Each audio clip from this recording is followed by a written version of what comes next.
Sociology. Saligan sa CSSP running for Sociology Department Representative. Good afternoon, Ms. Garcia. Your first question, do you see any change in the UP demographics due to COVID? Of course, syempre. Kasi I mean to begin with, yung idea ng pagbusa, yung idea ng pagkakabuo sa UP ay... Sorry. Can you repeat the question? Wait lang.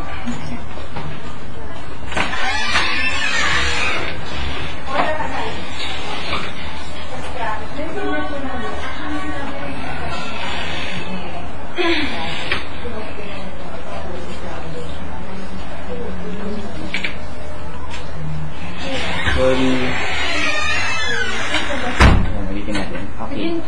Bigyan nga natin ng gawa ka dear na do not na. Naka-record pa to, diba? I-edit na naman. Okay. Do you see any change in the UP demographics due to TOEFL? What can you say about the issue?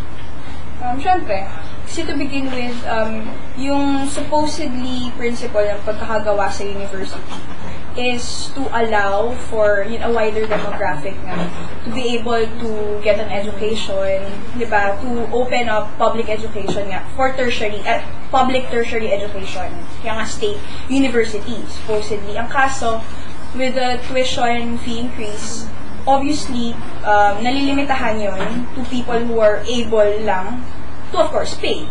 And, syempre, hindi lang naman kasi yung pagtingin dun sa issue dapat tuition fee increase. Kung hindi, connected din yung sa other issues. So, ngayon nga, meron tayong financial crisis. So, of course, andyan yung massive layoffs. So, kung ang magulang mo to begin with, natanggalan ng trabaho at hindi ka nabigyan ng, hindi man lang kayo magkaroon ng enough food to serve on the table, diba? Or you can eat 3 meals a day. Most likely, mas malaki yung probability na hindi ka rin makapag-aral.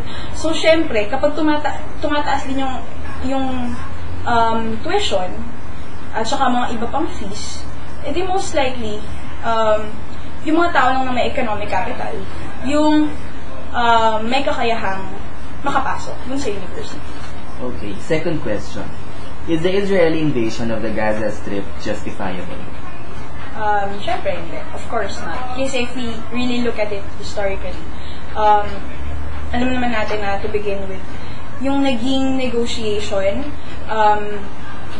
between Israeli and the Palestinians, to begin with, nangyari siya patago eh. Plus, yung territories na binigay for Palestinians, maliliit na kalat-kalat all over Israel. So, napaka-strategic lang for Israel to colonize them. And we see that from West Bank, of course. And now, we have Gaza. So, yun pa nga lang sa issue ng territorial colonization. It's very obvious. It's very, di ba? We're being slapped in the face with that fact. So, how can we even justify that? May iba pang issue involved. Pero yun pa lang. Diba? It's already very obvious. Okay, last question. Naiyak ka ba sa bagong commercial ng McDonald's? At ano ba yung naaalala mo pag nakikita mo? Nostalgia. Siyempre.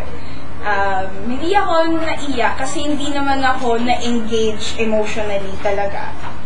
Pero, yung siguro yung pagtingin ko dun sa commercial is that it's effective as an advertisement to induce nostalgia. But, ako personally, siguro, hindi naman ako naiyak. Although, natuwa ako, syempre. Kasi, it's effective, I guess. Hindi naman siya effective kung hindi naman siya pag-uusapan kung hindi siya effective. Hi, my name is J.R. Alejandro, a second-year student at BA Psychology, and I run a Psychology Department representative under Saligan sa CSSP. Alright, good afternoon, Mr. Alejandro. Good afternoon. Your first question is, do you see any change in the demography of UP students due to the tuition and other fee increase? What can you say about the issue? Nagkaroon talaga siya ng malaking epekto dito sa mga estudyante sa UP. Siyempre, nagkaroon nga ng, sa statistika na rin ng administration, nagkaroon talaga ng decline o pagbaba ng bilang ng mga enrollees sa UP. At kung sa personal na level naman yan, meron talaga akong mga kakilala, konkreto, ganyan, na huminto na lamang sa pag-aaral dahil hindi na kaya yung mga gastusin sa habang nag-aaral. Alright. Your next question. Is the Israeli invasion of the Gaza Strip justifiable? Why or why not? Oh, so sorry. I'm not familiar with the issue. Alright. Let's proceed to your last question. Naiyak ka ba nung nakita mo ang bagong commercial ng McDonald's? Ano yung masasabi mo o naaalala mo pag nakikita mo ito?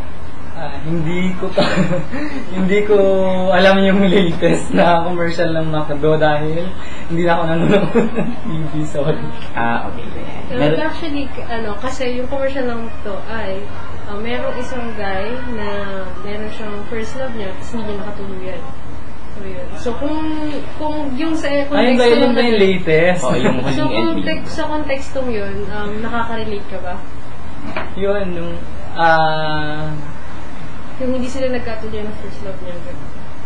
Pero yun pa rin yung mahal niya. Kahit na may iba na, yun pa rin ang first love niya. hindi ako nakaka-relate, pero siguro natural lang talaga yung nangyayari na kapag mga bata kayo, close kayo, ganyan. Tapos pag hindi naman kayo magkakatuluyan in the end, siguro masakit yung para sa bawat isa. Kaya lang, syempre, may sarili-sarili na silang buhay. Kaya naman, dapat na harapin yung mga bago nilang buhay sa kasalukuyan.